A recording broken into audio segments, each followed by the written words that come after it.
मित्रों, आपका स्वागत है। आज की इस वीडियो का विषय है इस जन्म के बाद हमें मनुष्य जन्म कब मिलेगा और कैसे मिलेगा। मैं आपको इस वीडियो के माध्यम से बताना चाहता हूँ हमें जो मनुष्य जन्म मिला है वो कितना कठिन से मिलता है, ये कितना दुर्मिळ है, और ये भी बताना चाहता हूँ क्या इसके बाद हमें फिर से मनुष्य जन्म मिल सकता है। मित्रों, ये एक आध्यात्मिक विषय है और सत्य है।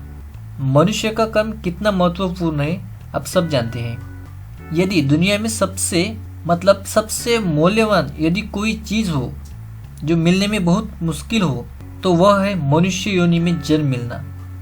इसके अलावा और 3 चीज़ें हैं जो मनुष्य जन्म मिलने से भी मूल्यवान है। उसके बारे में हम बाद में देखते हैं। अभी हम इस विषय पर ध्यान देते हैं इस जन्म के बाद फिर से हमें मनुष्य जन्म कब मिलेगा और कैसे मिलेगा। सबसे पहले मैं आपको एक उदाहरण देता हूँ। एक छोटी कथा है, इसे पूरा सुन लीजिए। इस कथा से, इस उदाहरण से आपकी बहुत सी समस्या, बहुत सी शंकाओं का समाधान होगा। मित्रों, उदाहरण पूर्ण सुनना है। एक बार गौतम बुद्ध को एक भिक्षु ने पूछा था, दुनिया में सबसे ज़्यादा मूल्यवान क्या चीज़ है? ऐसी कौन सी चीज़ है जो बहुत ही दुर्मिळ हो? उस पर बुद्ध ने कहा, मनुष्य का जन्म मिलना सबसे मूल्यवान और दुर्मिळ है। तब यह बात स्पष्ट करने के लिए गौतम बुद्ध ने एक उदाहरण दिया था। वही उदाहरण मैं आपको यहाँ बता रहा हूँ। मान के चलिए एक महासागर है। अब महासागर कितना बड़ा होता है, कितना विशाल होता है, ये आप जानते हैं या कल्पना कर सकते हैं। उस महासागर में सिर्फ और सिर्फ एक ही कछुआ है और अन्य कोई कछुआ नहीं है।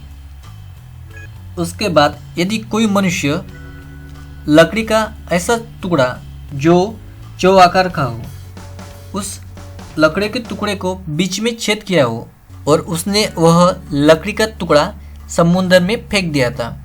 अब समुद्र में सिर्फ लकड़ी का टुकड़ा और कछुआ है। इसके अलावा ना दूसरा कोई लकड़ी का टुकड़ा है और ना ही दूसरा कोई कछुआ है।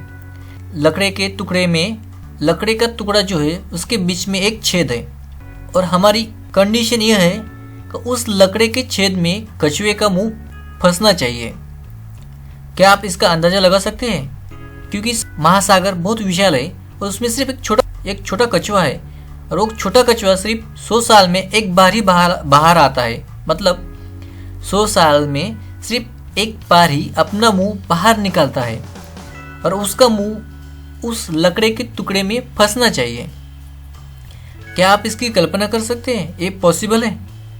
क्या कछुए का मुंह उस लकड़े के छेद में फंस सकता है?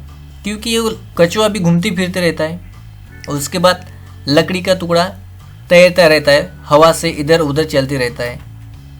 आप एक अंदाज़ा लगा सकते हैं इतने बड़े समुद्र में एक छोटा कछुआ, लकड़ी का टुकड़ा और उस लकड़ी के टुकड़े में एक छेद बीच में, और कछुआ सिर्फ 100 साल में एक बार ही अपना मुंह बाहर निकालता है और उसी परिस्थिति में कछुए का मुंह उस लकड़ी के टुकड़े में फंसना चाहिए।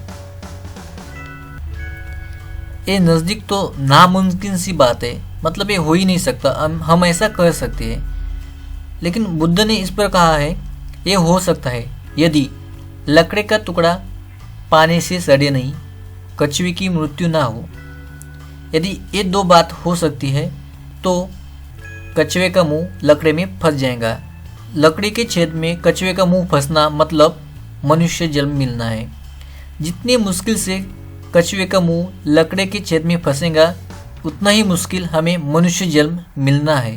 यदि एक बार हमें मनुष्य की कम योनि वाली योनि में जन्म मिलेगा, मतलब पशु योनि हो, भूत प्रेत योनि हो या कोई अन्य जीव योनि हो जो मनुष्य योनि से कम हो, अगर उस जन्म में हमने जन्म लिया तो मनुष्य जन्म मिलने के लिए हमें कछुआ जैसी ही परिस्थिति रहेंगी। मतलब हम कछुए जैसी ही हालत रहेंगी।